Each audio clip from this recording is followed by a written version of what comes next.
Monsieur le Président de l'Assemblée mondiale de l'OIE,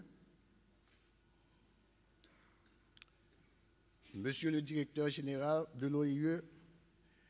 Mesdames et Messieurs les représentants des institutions internationales, honorables délégués,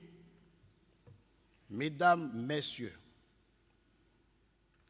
en cette situation de détresse que connaît la République d'Haïti suite au séisme du 12 janvier écoulé, j'éprouve un réel sentiment de satisfaction et de reconnaissance vis-à-vis de l'Organisation mondiale de la santé animale pour avoir, dès l'occurrence de cette catastrophe, tenu à exprimer sa solidarité à l'endroit du personnel vétérinaire et du peuple haïtien tout entier. Ma présence en cette tribune témoigne de la volonté de l'OIE d'accompagner la direction de la santé animale, du ministère de l'Agriculture, des Ressources naturelles et du développement rural d'Haïti à un moment crucial de son existence, en lui offrant l'occasion de partager avec des représentants du corps vétérinaire venus des 4 coins du monde son angoisse, son vécu quotidien, ses efforts et ses espérances en des lendemains meilleurs. Je prends donc plaisir à remercier l'OIE, tant en mon nom personnel qu'en celui du ministère de l'Agriculture, pour l'invitation qui m'a été faite pour prendre la parole devant cette auguste assemblée et permettre à tous de se faire une idée des défis que le pays est en train d'affronter sur le plan sanitaire dans cette nouvelle conjoncture. Je ne saurais oublier son engagement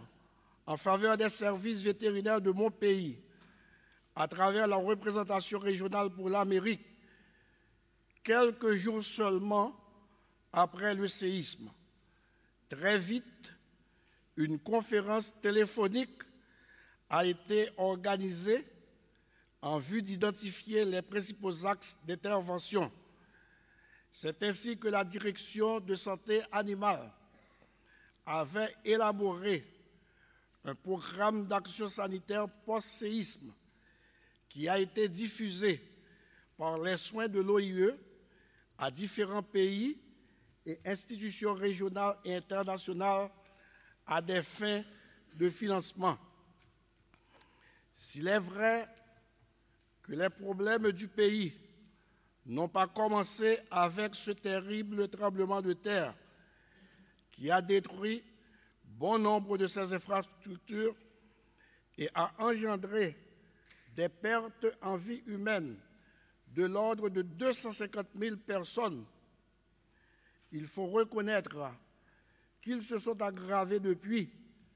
avec des déplacements de plus de 500 000 personnes de la capitale vers le milieu rural, la détérioration de l'habitat et des conditions de vie de la population,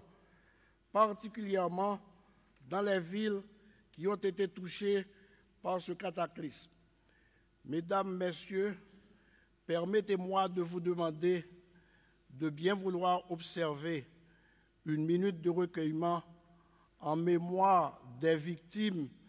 des tremblements de terre de la République d'Haïti, du Chili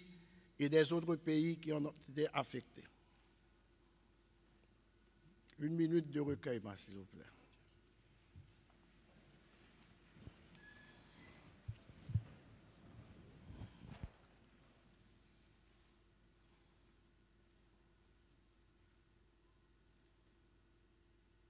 Merci.